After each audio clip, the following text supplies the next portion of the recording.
Magandang oras po at araw sa inyong lahat, mga kaibigan at mga kapatid. Muli, bumabati ako sa inyong lahat ng magandang araw sa pangalan ng ating Panginoong Kristo at ako ay muling bumabalik upang muling ibahagi sa inyo at i-share ang Lands of the Bible series. Bago po tayo magsimula, welcome kayong lahat mga kapatid sa atin pong ika-45 yugto ng ating pong palatuntunan at pagpalain kayo ng Panginoon sa oras na ito. Tayo po ay sumandaling manalangin sa ating pasimula.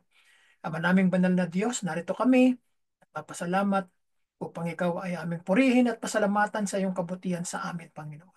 Magpalain na po ang oras na ito sa aming pakikinig at paglalahad ng isa na namang lugar na aming pag-aaralan, Panginoon, sa bahaging northern part ng Israel. Pagpalain mo kami, Panginoon, sa aming pakikinig at patnubayan mo ang iyong gagamiting lingkod at nawa ang iyong salita, nawa ang palagi ng mamutawi sa aming mga puso at isipan at ikaw lamang ang aming paglilingkuran, Panginoon. Ito po ang aming sama-samang dalangin sa pangalan po ng iyong anak na si Jesus. Amen. So mga kapatid, welcome. Tayo ay tutungo na sa ating materyales at titingnan natin ang ilan sa mga mahalagang aralin na ating pag-aaralan at titingnan natin kung ano ang sinasabi ng Biblia patungkol sa lugar na ating patutunguhan ngayon. So welcome mga kapatid, no, sa ating pong palatuntunan. So ngayon pupunta tayo sa panibago nating lugar na pupuntahan at siguro naman ay makikilala ninyo at makikita ninyo kung ano ang ano ang lugar na ito na inyong nakikita ngayon.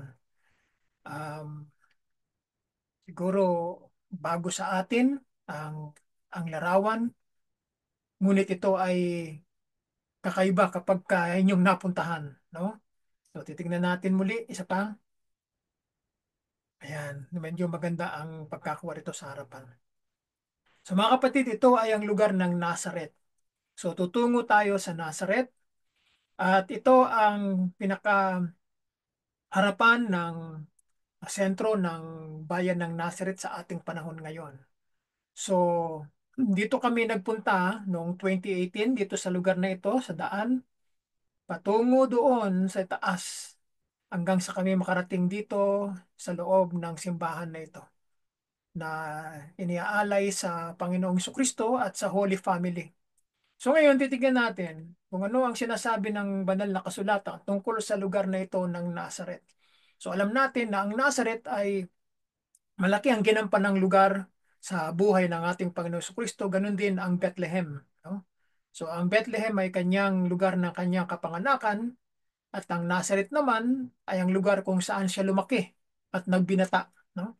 So ngayon, tutungo tayo sa lugar na ito at titingnan natin kung ano sinasabi ng banal na kasulatan patungkol sa lugar na ito. Ano ba ang ibig sabihin ng salitang Nazareth sa wikang Hebreo? Ito ay isang watchtower, no?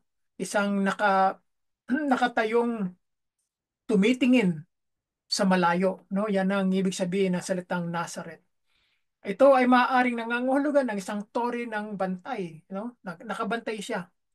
Na ngayon ay En Nasra ang tawag sa kanya sa wikang Arabic. Kasi ang mga naninirahan dito sa Nazareth ay mga Arabic, ay mga Arabs, Arabic ang kanilang mga salita.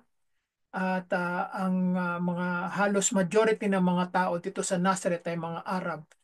Kakunti lamang ang mga Hudyo na naninirahan dito. Usually, mga Hudyong naninirahan ay nasa taas ng bundok, no? At sa patag naman, halos karamihan ay mga Arab ang nakatira dyan. Ito ay konektado sa bagong tipan na sinasabing net zero, isang sanga na winika sa aklat ni Isaiah chapter 4 verse 2, ni Jeremiah chapter 23 verse 5, ni Propeta Zechariah chapter 3 verse 8, at saka 6:12. Sa aklat ni Mateo sa kanyang Ebanghelyo 2:23 ay winika doon na ang Nazareno ay ibang salita sa Nazareo, no? So ito ang kanyang pagkabanggit. Bakit napakahalaga ng Nazareth sa Biblia? So ito ay isa na namang katanungan, no, nakaka-interest sa atin. Bakit siya mahalaga?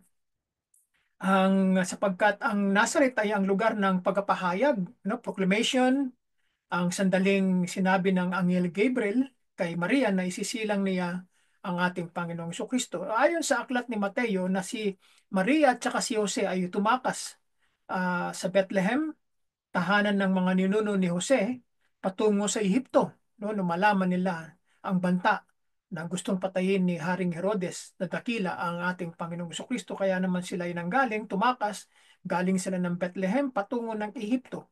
Pagkatapos nanirahan sila pabalik sa Nazaret, no? Malaman nila na nung namatay na si Herod the Great, ang pumalit sa kanya, ang kanyang anak na si Archelaus, ay sabi nila ay hindi tayo babalik sa Bethlehem kung hindi tayo tutungo sa Nazareth. Dito lumaki ang ating Panginoong Kristo. So tayo nasa northern part ng Israel at ang Nazareth ay nasa pagitan ng Cana at ng Nain na siyang ating pinag-aralan noong nakarang linggo at ng Endor. So nasa gitna ang Nazareth, no?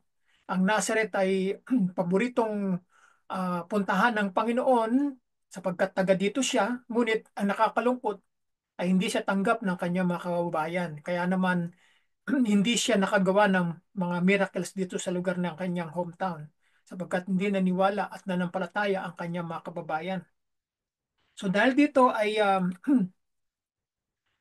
nakita natin na kung ano ang uh, naging buhay ng Panginoon dito sa Nazareth at makasaysayang lungsod ng Lower Galilee, no? Sa hilagang Israel. At ito ay ang pinakamalaking Arabong lungsod ng bansa. No? Majority ng mga Arabo ay dito naninirahan, ng mga Israeli Arabs kung tawagin yan, ay dito sila sa Nazareth nag-concentrate. No? Sa Bagong Tipan, ang Nazareth ay iniugnay sa ating Panginoong Kristo bilang kanyang tahanan nung siya ay bata pa. At sa sinagoga nito ay pinangaral niya ang sermon na muntong sa pagtanggi sa kanya ng kanyang mga kababayan. No? Hindi siya pinaniwalaan nung siya ay nangaral sa sinagog.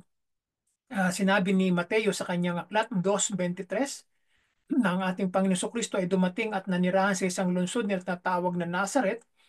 Ito ay upang matupad ng sinabi sa magitan ng mga propeta na siya ay tatawaging Nazareno, Jesus of Nazareth kung tawagin. Ang isang kaibigan ng ating Panginoon Kristo ay gumugol ng ilang oras sa paghahanap ng referensya sa lumang tipan, ngunit hindi niya makita ang sinabi ni Mateo na natupad. No? So bakit tinawag ni Jesus ang Nazareth? Tinukoy ng ating Panginoon Kristo bilang siya ay ang si Jesus na taga Nazareth dahil doon nagmula ang kanyang ina na si Maria. No, ito ang hometown ni Mary at kung saan siya nakatira, no? Si Joseph naman ay native ng Bethlehem. Gayunpaman ang lugar ng kapanganakan ni Jesus ay ang Bethlehem.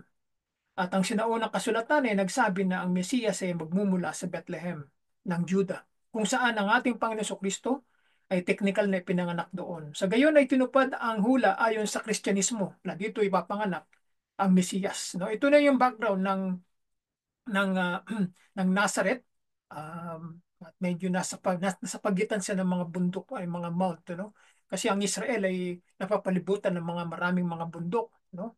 Kaya naman advantage yan kapag merong digmaan ay diyan sila humihimpil sa paanan ng bundok at sa itaas. Kaya ganyan ang sistema sa Israel ngayon. So bakit hinamak ang Israel, ano? Ito, napakagandang larawan, no? Pagmula sa ilalim hanggang sa pataas, no?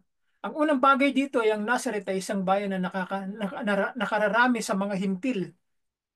Matatagpuan ito sa sa region ng Galilee na kahit ang Isaiah chapter 9 verse 1 ay malinaw na inilalabas, no? Ito ay tirahan ng mga Gentiles, no? Nung panahon ng ating Panginoong Kristo ay talagang madalang ang mga Hudyo na ninirahan dito.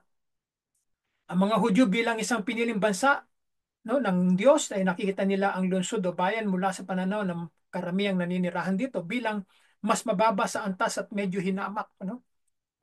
Hindi pinapansin yan, no? Sabi nga ng isa sa mga disipulo na na kung di ako nagkakamali ay si Bartholomew o si Levi na o si Nathaniel, I'm sorry, no, na sinabi daw ay wala daw nang galing mabuti dito sa Galilee. Parang sabihin ay hinahamak na ang lugar na ito. Sabihin hindi pinapansin o walang halaga ang lugar ng Galilee. Ano? Kaya bakit ang Nazareth ay isang espesyal na lugar? para sa ating Panginoong Jesucristo. Bakit niya pinili ang Nazareth? No? So ang Nazareth ay pinaniniwalaan na ang lugar kung saan ginugol ng ating Panginoong Jesucristo ang kanyang pagkabata. No? Dito siya lumaki sa lugar na ito. Kaya naman binibisita ng mga Kristiyano ang mga lugar sa Nazareth na sinasabing nagmamarka sa mga lugar na mahalaga sa pamilya ng ating Panginoong Jesucristo. Ang mga pilgrims o mga peregrino ay maaaring bisitahin ng Church of the Annunciation. Ito nasa bandang kanan. Ito ay ang simbahan ng pagpapahayag o yung pag-aanunsyo, no, ni Angel Gabriel, no? Kaya ito ang ipinangalan sa simbahan dito sa Nazareth. May masamang reputasyon ba ang Nazareth, no? Yan ang katanungan sa atin, no? Ang Nazareth ay may masamang reputasyon. Bakit? Ito ay hindi isang magandang bayan sa labas ng hangganan ng Jerusalem. No, marami mga Hudyo ang hindi naninirahan doon at hindi nila ito nagustuhan. No, akala nila ay rebelde ang mga tao doon. No, yan ang kanilang paniniwala maging nung panahon ng ating Panginoong Kristo. Dahil kapag ka nababanggit ang salitang um, the Galilean, yan ay mga warriors, yan ay mga palaban, mga nagre-rebelde, no? Mga zealots kung tawagin, no? Kaya ganyan ang turing ng mga Hudyo sa kanila. Kaya nung Panginoon ng ating Panginoon Kristo, nung siya lumaki na, nagkaedad na siya, no? Naging 30 anyos na siya, ay umalis ang ating Panginoong Kristo dito sa Nazareth, no? Bakit siya umalis? Bakit siya gumawa ng hakbang na iyan, no? Dahil nagsisimula na yung kanyang ministeryo. Ang isang dahilan ay hindi na siya maaring manatili sa Nazareth sapagkat nagsisimula na ang kanyang ministeryo sa pangangaral ng ebanghelyo. Dito sa binanggit sa ebanghelyo ni Lucas ay naglalarawan ng isang marahas na reaksyon sa sinagoga dito sa Nazareth. Matapos ihayag ng ating Panginoon Kristo ang kanyang layunin sa kanyang mga kababayan, sa kanyang lahi, at mangaral ng isang malupit na mensahe doon, no? Ang mga tao ay bumangon upang patayin si Jesus, no? Bakit kaya nila ginawa ito? Ngunit siya ay umalis. Siguro, hindi matanggap ng mga taga rito sa Nazareth na ang ating Panginoon Kristo ay siyang Mesiyas na kanilang hinihintay. Kasi nga, hindi natin sila masisi dahil nakita nila ang paglaki ng Panginoon. Sabihin nila, kilala namin ang taong ito. Dito sa aming bayan lumaki ito. Bakit sasabihin niyang siya ang anak ng Diyos? Siya ang Mesiyas, no? Kaya hindi nila pinaniwalaan ang ating Panginoon Kristo. Bakit hindi pinanganak si Jesus na ating Panginoon dito sa Nazareth? Sa kanyang salaysay, sinabi ni Jose at ni Maria ay mula sa Nazareth ay tanging dahilan kung bakit sila napadpad sa Bethlehem ay ang senso sa buong imperyo. Talagang wala silang planong pumunta talaga sa Bethlehem dahil nga dito nga sila naninirahan sa Nazareth dahil nga inutos ni Augustus Caesar ang lahat ng mga tao sa kaharian o sa imperyo ng Roma ay magsibalik sa kanilang pinanggalingang lugar upang magpatala, no? Kaya naman sila nagpunta doon. At di nagtagal nga nung kabuanan na ni Maria sa ating Panginoong Kristo ay pinanganak ang ating Panginoon dito sa Bethlehem na ang masayang pamilya ay matapos na pinanganak ang Panginoon ay nagkaroon ng massacre at sila tumakas sa Egypt at nung namatay na nga si Herod the Great ay sila umalis at bumalik sila at nalaman nilang hindi safe na bumalik sa Bethlehem at sila ay nagtungo dito sa Nazareth. So umiiral pa ba ang Nazareth hanggang sa panahon? Yes, no, napuntahan ko 'yan noong 2018 at ganito ang aking nakita itong nasa larawan natin sa bandang kanan. Ganyan na ganyan ang panahon na natin sa ngayon, no, ang modernong lungsod ng Nazareth. Matatagpuan sa magandang riyon ng Lower Galilee sa Israel, no, at sikat na sa pagiging lungsod na kung saan nanirahan at lumaki ang ating Panginoong Kristo dito. Ngayon, ang Nazareth ay ang pinakamalaking Arab city sa buong Israel, no? At isa sa pinakamalaking lungsod sa hilagang Israel. So karamihan sa mga tao sa Nazareth ay Muslim o mababang porsyento ng Kristiyano. So meron tayong church dito sa Nazareth, no? Nazareth Church of Christ ang tawag diyan, no? So hindi ko lang alam eksakto kung saan 'yan, pero ang wika na ginagamit diyan ay Arabic, ano? Kaya mahirap kung ikaw pupunta diyan at aaten sa church dito sa Nazareth. ay mahirap. Sabagay meron na silang mga ano, mga kung tawagin yan yung mga whisper, no? Merong silang parang translator dito sa ano, merong nagsasalita at may nagta-translate naman sa English. So ganyan kasi ang ginawa ko doon sa Tel Aviv nung ako'y umatin ng Messianic Congregation Service at merong nagsasalita ng Hebreo at meron namang translator naman sa wikang English. So ganyan ang ginagawa na ngayon. So ang tanong, bakit nagalit ang mga taga Nazareth sa ating Panginoong Kristo? Dahil sinabi nga sa kanila ng ating Panginoon na hindi na siya gagawa ng mga himala para sa kanila dahil wala silang pananampalataya sa Kanya. No? Na-open sila. Dahil nagalit sila, sasabihin, bakit ka gagawa ng milagro? Eh, kilala ka namin, hindi ka naman Diyos na ano, nasasabihin sa Kanya. So talagang hindi talaga siya pinaniwalaan. Nagalit ito sa mga tao at dinala nila si Jesus sa tuktok ng isang burol. Kasi ito naman sa Nazareth, marami talaga mga burol eh. Napapalibutan niya ng mga burol. At gusto nilang itapon siya ano, rito. No? Ganun katindi yung galit ng mga taga-Nazareth sa ating Panginoon Kristo. Kaya naman ang ating Panginoon Kristo ay tumakas mula sa kanilang harapan at pumunta sa ibang lungsod. No? So ginamit ng Panginoon ang kanyang kapangyarihan upang hindi siya itulak ng mga tao na ito. No? Tumigil sila eh. At ang Panginoon ay umalis sa kanilang harapan. So ilang taon ang ating Panginoon Kristo nung siya ay nanirahan dito sa Nazareth, no? So ayon sa mga ebanghelyo, ang ating Panginoon Kristo ay nanirahan sa Nazareth hanggang sa edad na 12, no?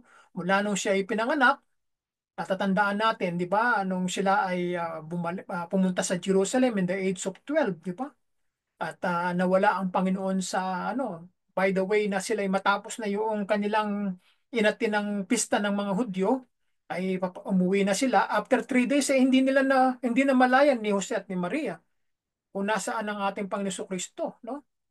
Nakapagtataka bakit hindi nila namalayan, hindi nila kasama ang ating Panginoong Kristo nung siya ay bata pa.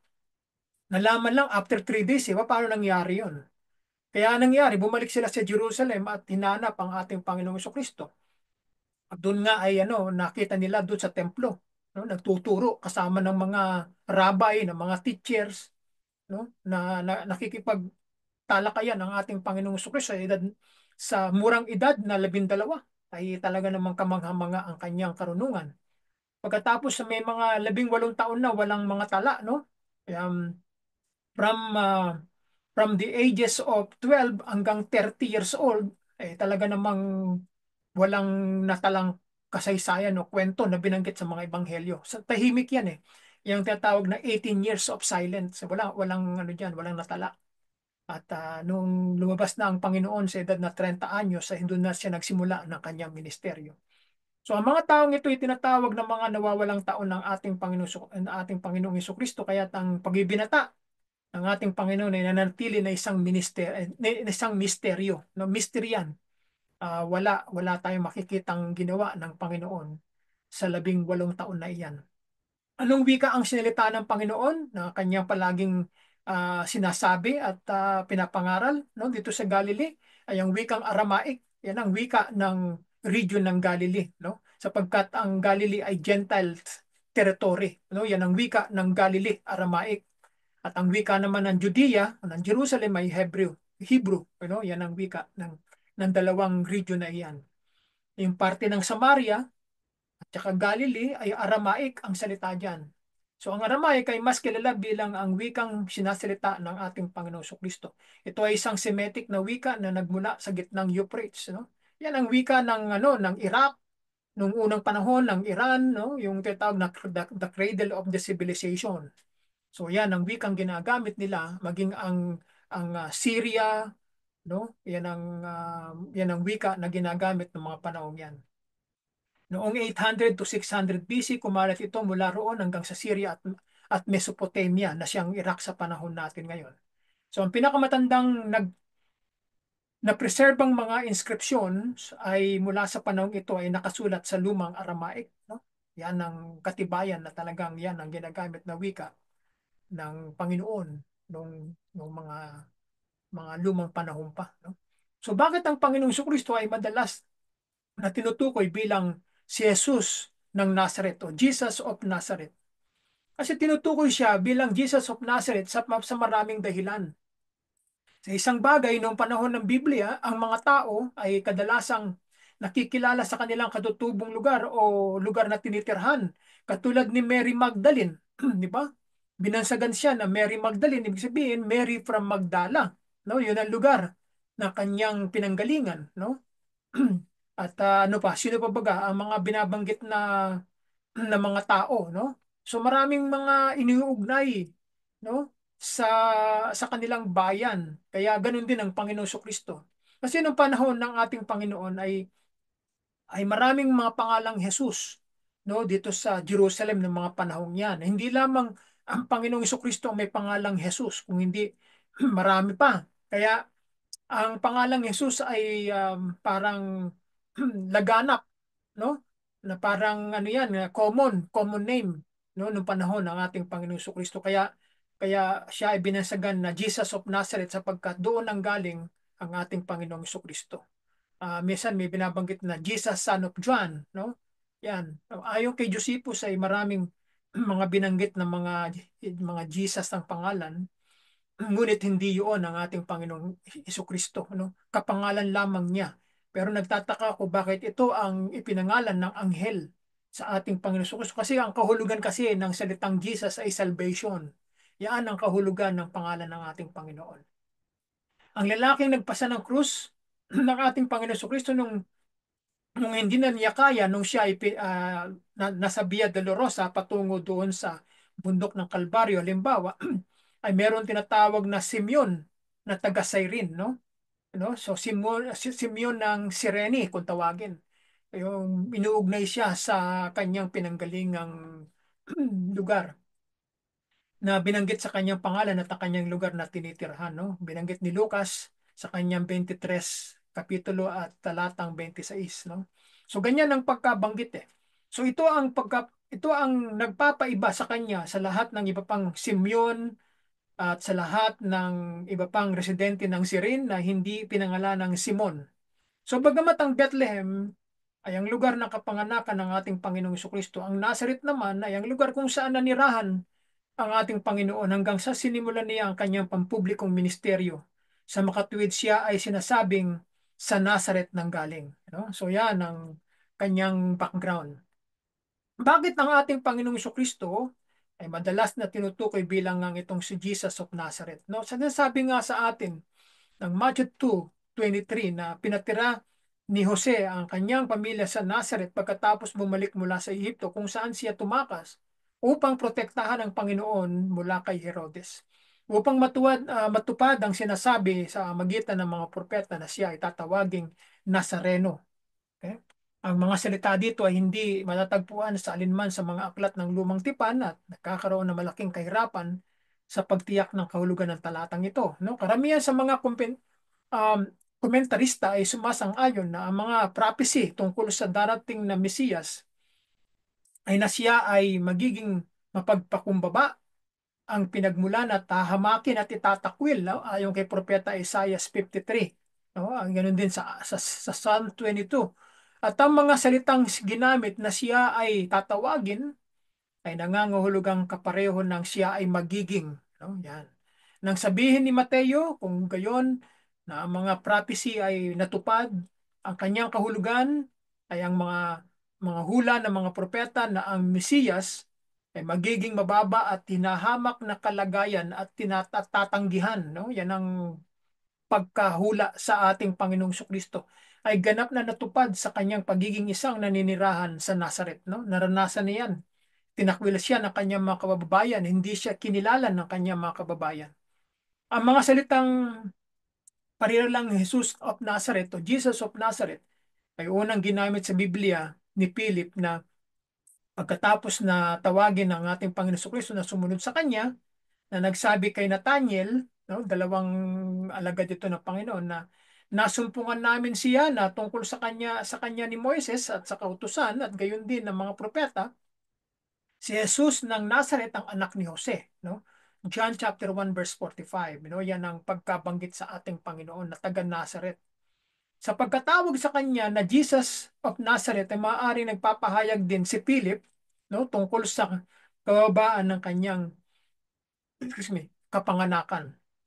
Si Philip ay siya ang PRO, no? Siya ang palaging nakikipag-usap sa ibang tao, no? Yan ang papel ni Philip eh, no? Yan ang kanyang role bilang alagad ng Panginoong Kristo. Siya ang public relation officer, nakikipag-usap sa mga tao na gustong kumausap sa Panginoon at siya ang parang mediator sa pagitan ng tao at ng ating Panginoong Kristo. Siya ang nag-uulat. Siya ang nagsasabi kung ano ang nangyayari sa paligid, no? Siya ang communicator ng Panginoon. Ang katangian ng mga tao ng Nazareth ay tulad na sila ay hinamak at hinatulan, no? Ang tugon ni Nathaniel, no? Si Bartolome yan, no? Ayan ang ibang pangalan ni Nathaniel. May mabuti bang magmumula sa Nazareth, no? Yan ang kanyang pagka-describe eh. John chapter 1 verse 46. Siguro ganito ang mentalidad ng mga Hudyo ng panahon ng ating Panginoong Kristo. Eh waring nagpapahiwatig talaga ng ganun, no? Ang magmula sa Nazareth kung gayon ay maging isang Nazareno, no? Ay kapareho ng hinamak, no? Sabihin talagang mga taong hinahamak, no? Kapag ikaw ay Nazareno, ikaw ay hinahamak na tao o pagkapahalaga sa mababang kapanganakan. Sabihin yung mga sa panahon natin ngayon ay mayroong mga binabansagang mga second class citizen, no? Katulad halimbawa sa Amerika ay meron silang second class citizen, itong mga taga Puerto Rico, no? Sila ay mga teritoryo ng United States pero sila ay walang karapatang bumoto. Pero sila ay citizen ng US pero hindi sila makaboto. Sabi kasi parang sila ay binigyan ng tinatawag na second class citizen. Parang ganun eh. Kaya dito ay ganun din ang pagtingin sa kanila, no, ng mga taga Jerusalem. Pababa ang tingin sa mga taga Nazareth, sa mga taga Galilee, no? Hindi sila ganong kinikilala kasi nga usually mga taga Galilee ay hindi nakapag-aral, no? Sila yung mga fishermen, mga carpenters. So ganun ang pagtingin sa kanila ng mga taga Jerusalem. Ang mga taga Jerusalem ay mga mayroong kaalaman, mga nag-aral, no? Matataas sa mga intelektual.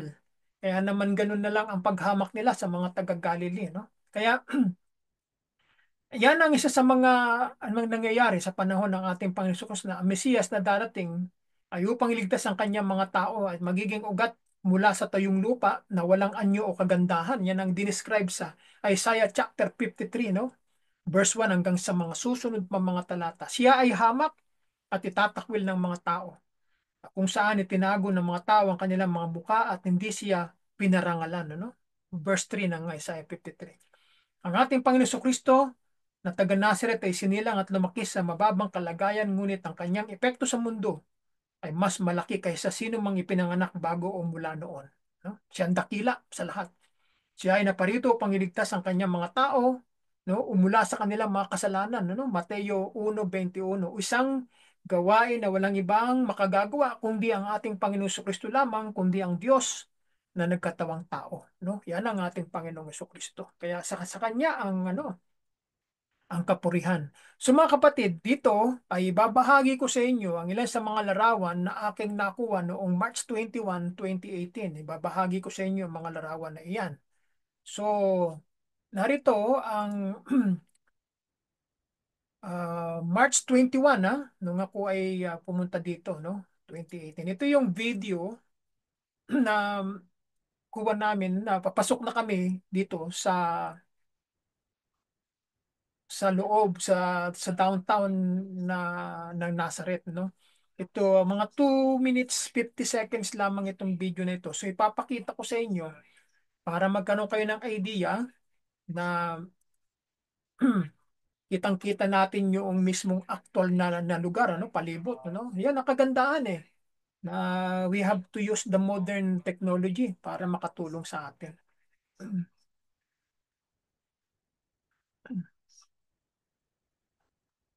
So nagsasalita yung aming Jewish guide dito, no? Tour guide.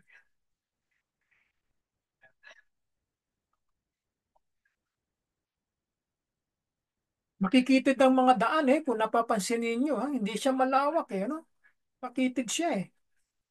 Kaya kung di ka maingat mag-drive dito eh, makakabunggo ka ng sasakyan, no? Sanay na yung mga driver dito, araw-araw, yan ang kanilang trabaho eh. No? Maliit eh, makitid ang ano.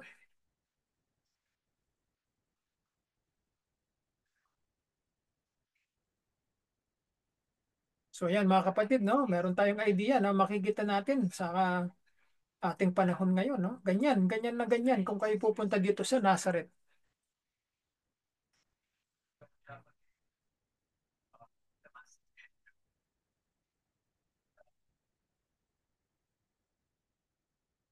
So, meron pa tayong 1 minute and 20 seconds left. So makikita na ninyo yung larawan na kanina, no, na napakagandang larawan. At ito ay ito na, makikita na natin yung larawan na yung kanina, no? Napapasok na doon sa loob. Yan, nakikita nyo yung background, ano? Yeah, ito na yung town ng Nazareth na, bayan na ito.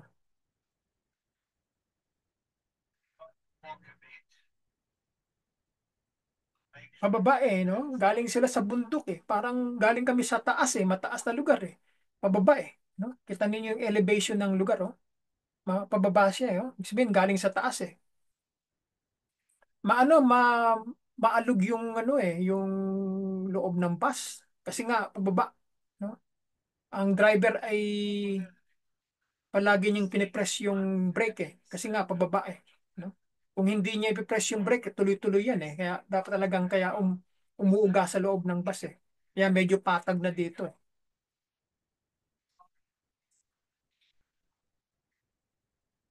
Ayan, tapos na yung ano, yung video na ito. At titignan natin yung mga ibang larawan na ano ito. Ah, ito yung continuation ng video kanina. Tignan natin. 2 minutes ito. Ayun, nakikita na natin yung ano.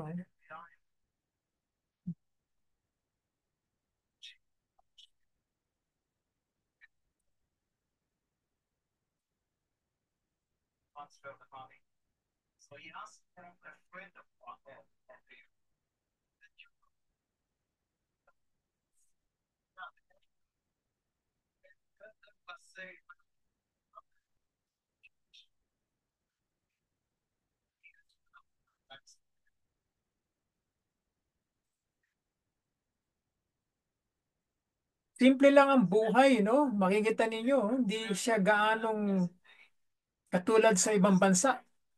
Lalo dito sa Canada, sa Toronto, ay hindi ganito eh. No? Malalawak ang mga daan dito sa Toronto. Hindi katulad dito sa Nazareth, oh. Talagang makikitid ang lugar, parang one way lang eh, ang daanan, eh. Kung hindi ka talaga maingat mag-drive dito ay makakabunggo ka talaga. Nakita niyo yung pagitan, no? Ang liit, oh. Oh, halos nagsasalubong eh. Tumigil yung bus na eh para pagbigyan yung nasa harapan eh. Kung hindi, magkakabungguan sila eh. Kasi ano, makitid yung daan eh.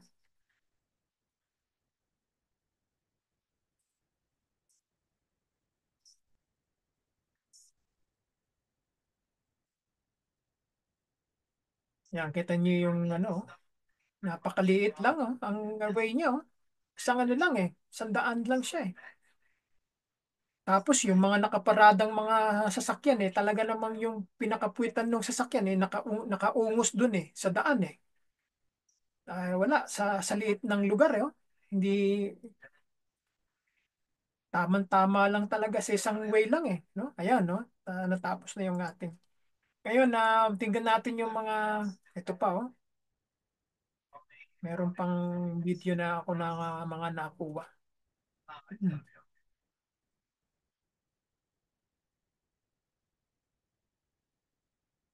So meron din sila McDonald's dito sa Nazareth. Ito yung kanilang pinaka-downtown. Sa sobrang ang daming mga nakaparada, hindi mo maintindihan ng ano, walang direksyon ng mga sasakyan eh. So meron silang McDonald's dito, meron silang ano, kumpleto sila eh. Ito yung kanilang pinaka-downtown eh. No? Proper eh. Ayan. So dito na kami pumarada na. No? Ito na, maglalakad na kami niyan. Papunta doon sa loob. No? Yan, ito na yung tinatawag na malaking simbahan kaninang nakita ninyo. Ito na yon, itong Church of the Annunciation, no? Yan, ito na yung pinakaharapan na, no? Yan, no? Nakikita natin doon kanina, no? Sa ating pasimula, no? Makikita niyo yung napakalaking building niyan, no? Ito na yon. Ito yung pinaka sentro dito sa Nazareth, no? So nung kami dumating dito, yun, kinuna ko kaagad siya, no? Gandang alaala yan. Yan, no? Yan yung makikita ninyo. Pag sa malayo, maganda siyang tignan eh. Ito yung nasa palibot niya.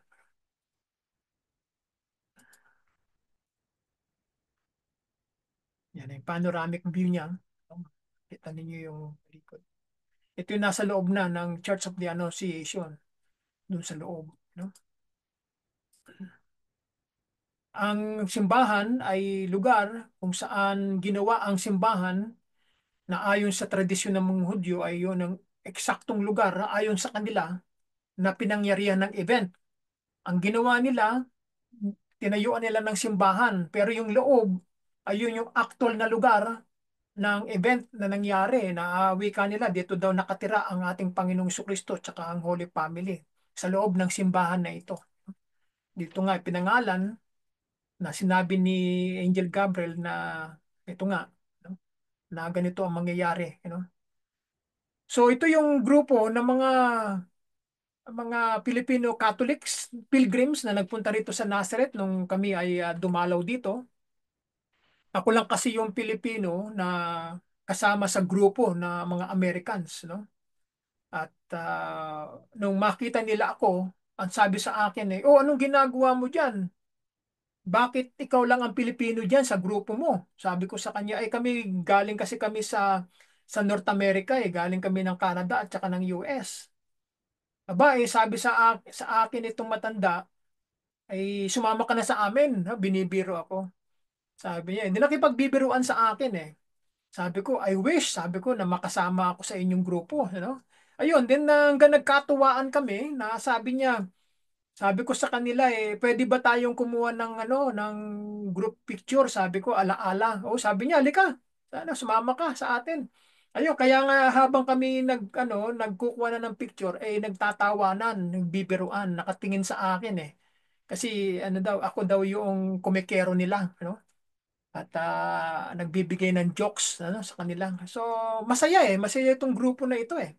No? Sila yung mga hindi ko alam, hindi na ako nakapagtanong eh. May mga edad na yung karamihan sa kanila eh, ano? Kaya ganyan ang ay sinamantala yung pagkakataon na kapiling ko sila kasi mabilisan yan eh na aming daan dito hindi kami kaya yung mga grupo ko nakatingin sa akin eh sabi siguro nag-iisip eh bakit ako nakikipagkuha na ng picture na hindi ko naman sila kilala, no? Siyempre mga kababayan yan eh, gusto natin silang mamit eh, no? Kaya nagkaroon kami ng pagkakataon na magkaroon ng picture taking, ano. So ito matanda nakatingin sa akin, ano? Kasi nagkukwentuhan eh habang nagkukuha na ng mga picture eh, no? So masaya eh nung mga time na yan eh. Para bang sabik kami sa isa't isa na magkwentuhan eh, kaya lang kulang ang panahon ng oras, no? Walang gaanong tanong eh, kundi wala na, mabilisan eh, no? Ito na yung ito yung gilid ng malaking simbahan, no? The Church of Saint Joseph, you know? So ito ang church na ito ay tinayo noong 1914 on the site of the earlier 12th century church, no? Yung kuweba, yung granaries at saka ang wells in the lower level were used by the early dwellers of Nazareth, you know. Later Christians turned the site into a worship place, itong lugar na ito. Travelers who had visited the place in the 7th century pointed out that this had been the location of the carpentry shop of Joseph, itong lugar na ito. Later traditions identify the place as being the house of Joseph here in Nazareth. So itong church na ito ay pinaniniwalaan nila tahanan ni Joseph ito sa Nazareth. So ito yung aking ginawang video dito sa Nazareth. Ito yung makikita ninyo yung malaking malaking simbahan, no? Nasa likod kami itong parting ito. So kumuha lamang ako ng 44 seconds na video dito na alaala, no? So maganda eh kung lilibutin ninyo ay marami kayong makikitang na mga artifacts pa eh nandito sa mga gilid eh yung mga yung ilalim ng mga buildings ay meron kayong makikitang mga sinaunang bato, no, na tinakpan nila, pero hinayaan muna nilang bigyan ng space para makita ng mga tao, pero tinabunan nila ng building, no, iniwanan lang yung pinakailalim para makita ng mga tao. Ginagawa naman nila, nilalagyan nila ng parang harang o ng salamin para makita mo yung ilalim, no, ganyan ganyan ang ginagawa nila. So ito pa yung mga building na makikita natin na to. See? Yan ang Nazareth sa panahon natin ngayon, no? Kita nyo karamihan ay may mga taong nakatira doon sa taas, no? Yan dito mga to. Ayon sa aming Jewish guide, ang mga Hudyo daw ang nakatira diyan sa taas eh. No, mas gusto nilang makatumira sa taas kaysa sa baba, sabi nila kasi daw ay nakikita mo kung ano nung nangyayari sa ilalim, no? Kaya gusto nilang tumira sa itaas. So ito naman yung ano pa, no? Karagdagang. Yan. So, meron pang Pilipinas dito eh. No? Dito sa Nazareth. Ayan, no? Parang hindi ko alam kung bakit nilagyan ng salit ng pangalang Philippines dito, Dito kinakausap ng anghel si Mary, no? Ayan ang kanilang parang paintings, no? Yung ginamit dito. So, yan ang ilan sa mga makikita natin na larawan dito sa Nazareth, ano? Yan, magpakuha tayo ng larawan dito. So, ito yung kagrupo ko at nakikinig dito sa aming ah, yan. So,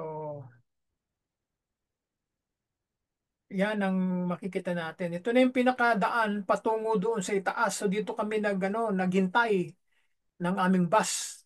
So kasi makitid ang lugar, kaya dito kami naghintay, So, papahapon na yan, mga bandang 3:00 na ng hapon yan eh, Kaya dito muna kami nag-stay. Nung dumating na, then ayun na, tuloy-tuloy na kaming umalis. So yan, no? Yan ang lugar ng ito na kami, no? Papauwi na kami nito eh. Ito na, wala na, nasa highway na kami. Pauwi na. Yan. So maraming mga kuha. Ito, yung pangalang Nazareth, Direksyon papuntang Nazareth. Yan. So yan ang mga daan na makikita natin. Ito kasi itong mga video na ito ay lalagpasan na natin siya, no? Maganda panoorin sana kung merong time. Kaya lang wala na tayong panahon dito, no? So yan ang makikita natin, no? Iba't ibang mga lugar dito sa Nazareth. Ayun, merong Nazareth Tours. Kaya kung gusto mo mag-tour at dito pumunta ka lang sa office na yan at kausapin yung mga empleyado sa loob at bibigyan nila kayo ng tours, Yan, no? Dito, madali na. Madali na. So ito yung mga sign naman papunta sa Tiberias, sa Acre, sa Jerusalem, sa Tel Aviv, Yan ang kanilang mga direksyon. Yan. So yan, maraming mga kalapati dito at maraming mga ibon na araw-araw ay nandiyan. So merong sign dito na makikita ninyo. Dito ay nakapaskil yan, bago kayo makit papunta doon sa simbahan. Na sabi dito sa wikang Arabic, so, meron namang English subtitle naman sa ilalim na nagsasabi na itong mga Arabo dito sa Nazareth ay we have believed in Allah, sabi ganoon. And in what was revealed to us and what was revealed to Abraham, Ishmael, Isaac, Jacob, and the descendants, and in what was given to Moses and Jesus said to the prophets from their Lord. We make no distinction between any of them, ang sabi nila. And we are Muslims in Him. So yan ang kanilang paniniwala. No, wala daw pagkakaiba ang mga Muslim sa Christians. Well, kung pag-aaralan ninyo ang theology, ay may pagkakaiba talaga yan, Kasi ang mga Muslim ay iba ang paniniwala nila, Kasi sila ay more on Allah, more on kay Muhammad, Meron silang Quran na Biblia, malayo na, Kaya kukumpara mo sa Judaism at saka sa Christianity, Kaya yan ang kanilang ito yung binasa natin kanina, Malaking sign. We have believed in Allah, no? Yun ang kanilang paniniwala. So, ito pa yung mga signs na makikita natin, no? Iba't ibang mga direksyon sa papuntang Haifa, Jerusalem, sa Tel Aviv, no? At sa Precipice Mount, sa din papunta ng Tiberias at saka ng Ako. So ito yung mga iba't ibang mga turista na nanggaling dito nung panahon na nandyan kami. No? Ito na yung mga bilihan ng mga souvenirs, no? Nakalatag yan sa tabi ng mga eskinita, no? So, maraming mga tao, turista ang ano diyan, ang mga namimili diyan. Talagang pinupuntahan ng mga tao, no? Maganda naman sa economy ng Israel yan eh, para naman din sa kanila yan eh. So ito yun, no? Maraming lakad eh. Kaya kapag kayo ay nagta-travel, ay talagang asahan ninyong marami ang lakad diyan. Kaya dapat ang mga tuhod ninyo ay talaga nakahanda, no? Pag kayo may problema sa tuhod, sa paglalakad ay hindi ninyo magagawa yan, no? Mahirap. Kaya hangga't malakas pa, ay gawin na ninyo yung mga bagay na yan. Kasi pagka hindi na natin kaya, wala na, hindi nyo mai-enjoy. No? Maraming lakad eh. Lakad, akyat, ganyan. Ganyan na sistema dyan pagka nagta-travel kayo. No?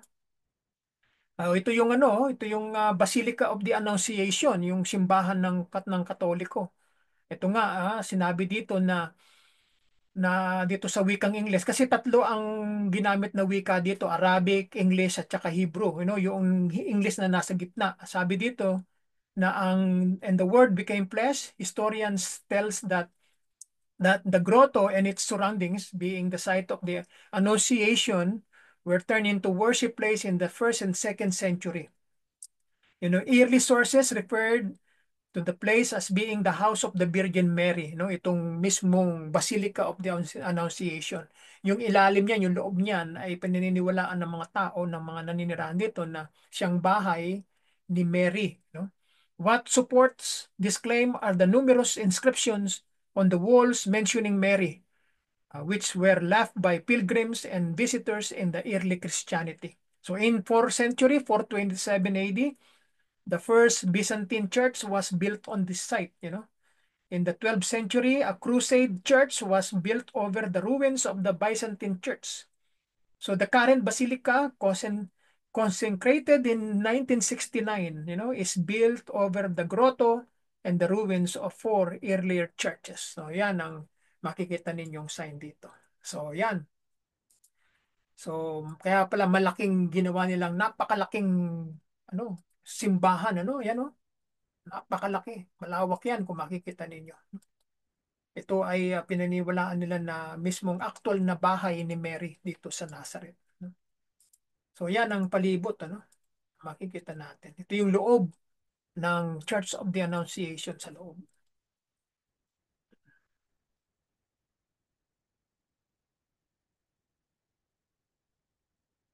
Aliwalas ang panahon nung mga kami pumunta diyan, no? Hindi gaano mainit, hindi gaano malamig, no? Nakaka-relax ang palibot, At walang gaanong mga tao, kakaunti lamang nung kami nagpunta diyan. Hindi siksikan, no? Yan, ito kita ninyo sa loob, oh. Ang daming mga mga mosaic drawings, Ayan. Ayan. Merong harang na hindi pwedeng pasukan yung loob, no? Na pinaniniwalaan na yun ang kanyang tahanan. Nakita yung mosaic floor, May design. Yan. Parang ano talaga siya eh. Parang bahay talaga na tinabunan ng building eh. Para ma-preserve yung lugar. So, yan. Yan ang loob ng simbahan na ito. Ganun ang ginagawa ng mga Roman Catholic churches ng mga panahong yan. 3rd century, 4th century, 5th, 5, 6. Ginagawa nilang building church yung loob ng actual na lugar ayon sa kanila at kino-convert nila sa mga churches building. Kaya naman sa panahon natin ngayon, ayan, nakikita natin. So, ito yung original na grupo ng mga Filipino pilgrims dito sa Nazareth. Yan ang nakita ko. Kaya sabi ko bago ko umalis, kunan ko sila ng picture na sama-sama na wala ako. Ako na ang kumuha ng larawan na yan. Sabi ko, Pagkatapos ko silang kunan, goodbye. We hope you see you again, you know. So, then nagpaalam na ako sa kanila. Mababait, ano, natutuwa ako. Kaya nga, kahit na hindi natin sila mga kapatiran, no, mga Catholic sila, for me, I don't care. You know? Kahit sino pa yan, dapat maging palakaibigan tayo sa kanila, no? Hindi tayo maging isnabero, ganon. Na, ano tayo, masyado tayong timid, no? Dapat makipagkaibigan tayo sa kanila, no? At pag dumating yung takdang panahon, hilingan nila tayo na mag-share, no? That's the time na tayo mangaral sa kanila, no? Dapat hulihin natin ang kanilang kalooban, no? Makipagkaibigan tayo sa kanila, no? Yan ang napaka-importante. So ito yung mga mga ruins ng old buildings sa ilalim ng simbahan na ito, no? Ng grotto. Yan. Kaya malawak siya eh. Kung makikita ninyo, mamamangha kayo. Malawak yan. Napakalawak niyan. Matutuwa kayo kapag nakita niyo ang lugar na iyan. No? Hindi basta-bastang iwanan ka agad. No? Kailangan muni-muniin mo ang bawat sandaling nandyan ka. So, yan. Yan ang pinaka-highlights namin dito. No? Nung kami nagpunta dyan. Yan. Meron sinasabi dito, no, to Jesus Mother from yung mga nag-donate nito, no, nagpagawa ng mga rebulto, no? Yan ang So, napakadaming larawan, no? So tatapusin na lang natin ito mga kapatid at dito tayo magtatapos, ano? At bago natin tapusin ay papakita ko sa inyo ang mga larawan na ito.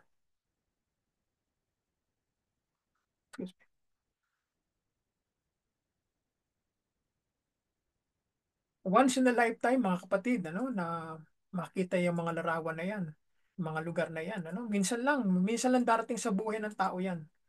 Kapag naman dumating sa inyo yan ay i-ano ninyo, i-appreciate ninyo, no? Sapagkat hindi natin alam kung kailan tayo babalik muli diyan, ano? Yan ang magiging katanungan diyan.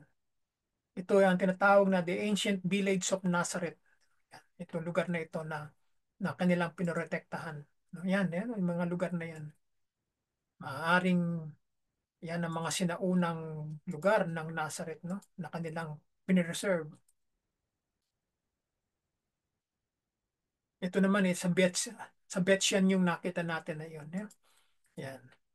So usually dito kami nag-concentrate, then tapos niyan kami ay tumulak na pabalik do sa aming hintayan, ano. Ito yung Arabic police na nagbabantay sa mga turista, no? Friendly naman sila no? Hindi naman sila aggressive sa mga dayuhan, mga turista. Sila, friendly sila. Sa warma, siguro alam niyo yung pagkain na yan, masarap yan, no? Nakabalot sa tin, no, yung pita, na bread. Tapos nilalagay doon yung mga iba't ibang mga gulay, beef or chicken, no? Masarap yan.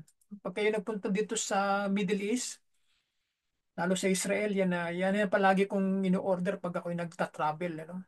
Kasi pag alam mo na yung pagkain, hindi ka na mahirapang kumain niya kasi alam mo na. Dito sa Toronto ay madalas na kami ay bumibili kami ng mga pagkain na yan kasi mabigat yan sa sikmura, mabigat yan. Okay, so tapusin na lang natin ito. Ito na pala, tapos na, no? Yan ang pinakahangganan. So mga kapatid, no, maraming salamat sa lahat at dito na tayo nagtatapos, no? At ako'y magpapaalam na. Maraming salamat sa lahat. Purihin ang Panginoon sa oras na ito at tayo nakaraos na naman sa panibago nating pagtatanghal na ito at tayo ay tutungo na muli sa panibagong lugar sa susunod na linggo. So mga kapatid, ako'y magpapaalam. Maraming salamat sa lahat at purihin ang ating Panginoong Kristo sa lahat ng ating mga ginagawa. At sumayin niyo ang kanyang pag-ibig ngayon at magpakailan pa man at maglingkod tayo sa Panginoon hanggat may pagkakataon, hanggat may oras, no? Hanggat tayo malakas. Huwag nating hayaang manghina tayo sa tayo maglilingkod, huli na, no? Gawin natin kung ano magagawa natin sa Panginoon. So mga kapatid, paalam. God bless you all and we'll see you again. Have a great day, everyone, and bye for now.